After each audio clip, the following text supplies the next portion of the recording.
Assalamualaikum warahmatullahi wabarakatuh.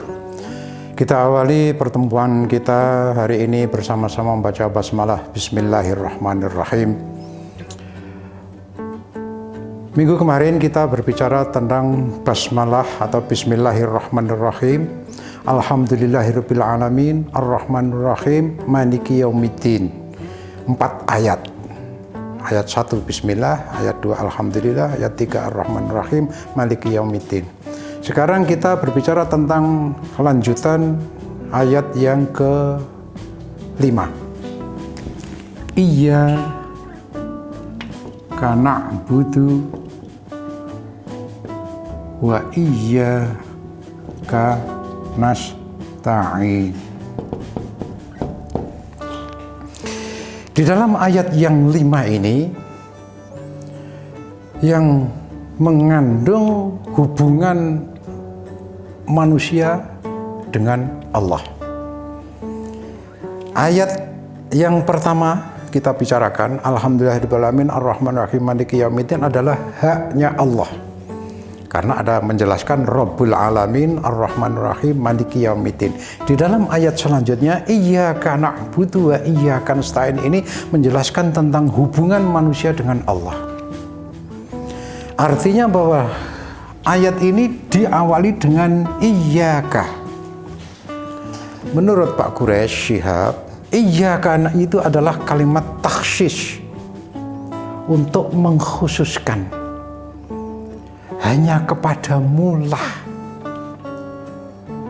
Iyyaka, hanya kepadamu lah. Ini yang disebut dengan takhsis, pengkhususan.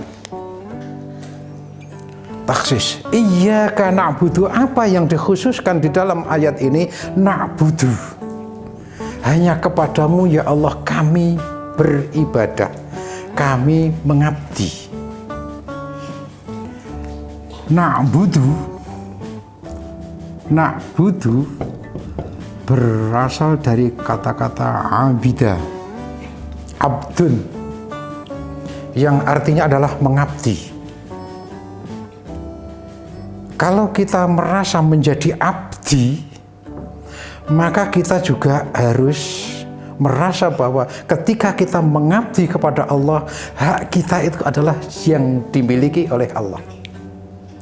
Contoh, kita sebagai abdi negara, ketika dalam tugas kita melakukan abdi negara, maka hak kita ketika dalam tugas adalah miliknya negara, karena kita mengabdi kepada negara.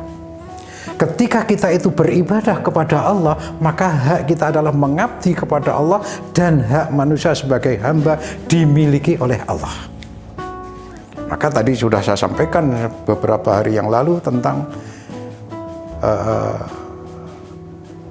Inna sholati wa nusuki wa mahyaya wa mamati lillahi rabbil alamin. Ini totalitas.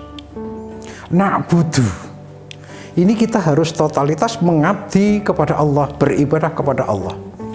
Yang menurut Pak Quraisy ini adalah merupakan kewajiban hamba, kewajiban manusia yang punya kewajiban mengabdi kepada Allah. Iyyaka, namung datang panjenengan ya Allah, kan begitu. Hanya kepadamu ya Allah kami mengabdi. Hanya kepadamu ya Allah kami beribadah. Nah, di sini inilah kalimat taksis ini harus dikuatkan di dalam hati kita. Ketika kita itu sudah totalitas mengabdi kepada Allah, maka tidak ada yang mengganggu kita.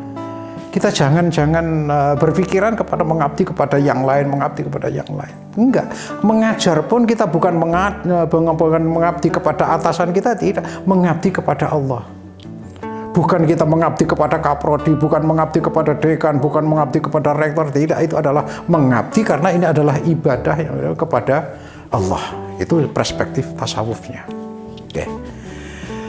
Diawali na'budu. Kenapa harus ada kata kami di sini?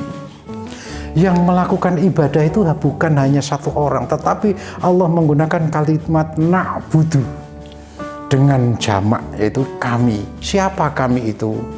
Adalah manusia dan malaikat dan para jin yang Islam. Na'budu melakukan ibadah kepada Allah.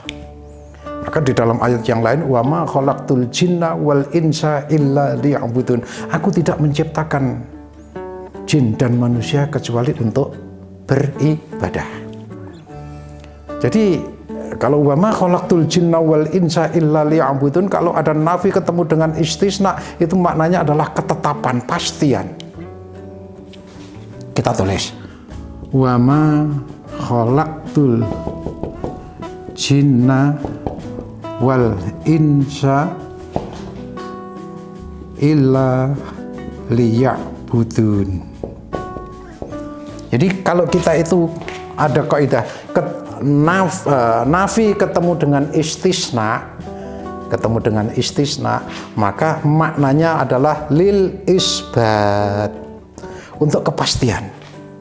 Contoh yang lebih konkret, tidak ada orang ganteng dalam ruangan ini kecuali Junaidi umpamanya saja. Itu contoh yang konkret ya, menjadi fakta bahwa tidak ada yang ganteng kecuali Junaidi. Padahal ada kepastian, maka satu-satunya yang ganteng adalah Junaidi. Maka tujuan Allah menciptakan jin dan manusia hanya untuk beribadah. Sama dengan la ilaha illallah, tidak ada Tuhan selain Allah. Maka nafi ketemu dengan istisna itu adalah lil isbat.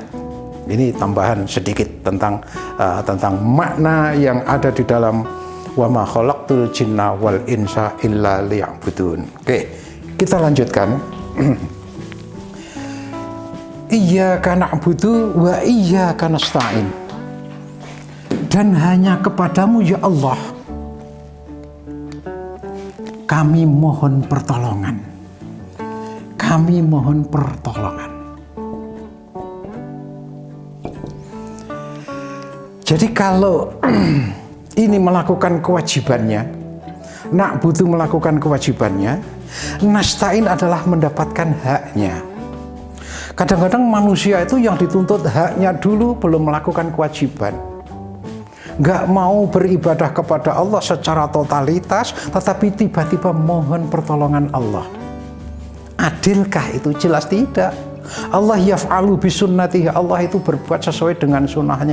Yang ikhtiar, yang beribadah ya ditolong. Ini adalah sunnatullah. Hanya kepadamu ya Allah kami beribadah, dan hanya kepadamu ya Allah kami mohon pertolongan. Lah, di sini inilah pentingnya bahwa kita itu mengerti bahwa ini hak manusia dan hak Allah. Di dalam ayat yang kelima ini, iyyaka na'budu wa iyyaka nasta'in. Aku beribadah kepadamu ya Allah, ini hakmu, saya harus beribadah kepadamu, tapi hak saya wa iyyaka nasta'in, dan aku mohon pertolonganmu ya Allah. Jadi hak Allah untuk disembah, hak manusia yang menyembah adalah untuk mendapatkan pertolongan. Nah, ini adalah antara kewajiban dan hak. Kalau kita ingin mendapatkan hak, lakukan kewajiban dulu. Jangan menuntut haknya tetapi tidak melakukan kewajiban. Nah, di sini ini penting pelajaran bagi kita bahwa ini hubungan manusia dengan Allah tercantum di dalam surat Al-Fatihah, iyyaka na'budu wa iyyaka nasta'in. Oke. Dengan demikian, siapa yang tadi sudah saya sampaikan, na'budu kami, Allah menggunakan kata-kata kami, bahwa Allah menggunakan kata-kata kami. Ini adalah jin, manusia, dan malaikat yang menyembah Allah. Yang malaikat dan jin dan manusia yang menyembah kepada Allah. Dan semuanya adalah memohon pertolongan kepada Allah Subhanahu wa Ta'ala. Oke, sementara ayat ini membicarakan tentang hak manusia dan hak Allah. Hak Allah adalah untuk disembah, hak manusia adalah untuk mendapatkan pertolongan. Kalimat atau kata yang disebut dengan nasta'in itu adalah dengan wazannya nastaf'il. Ista'ana yasta'inu. Ista'ana yasta'inu isti'anan. Kami mohon pertolongan. Sama dengan istighfar yastaghfiru istighfaran. Istighfaran adalah memohon ampunan kepada Allah. Kalau kita merayu orang lain yang disebut dengan ingin mendapatkan kasih sayang orang lain, istirham. Ya Allah, kami mohon kasih sayang. Ya Allah, kami mohon kasih. Istirham itu disebut dengan istirham. Jadi kesimpulannya ayat ini adalah membicarakan tentang kewajiban manusia kepada Allah dan hak manusia dari Allah.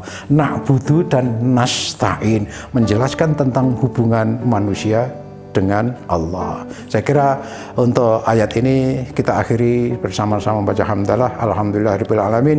Insyaallah kita nanti lanjutkan dengan ayat selanjutnya. Ihdinas siratal mustaqim. Assalamualaikum warahmatullahi wabarakatuh.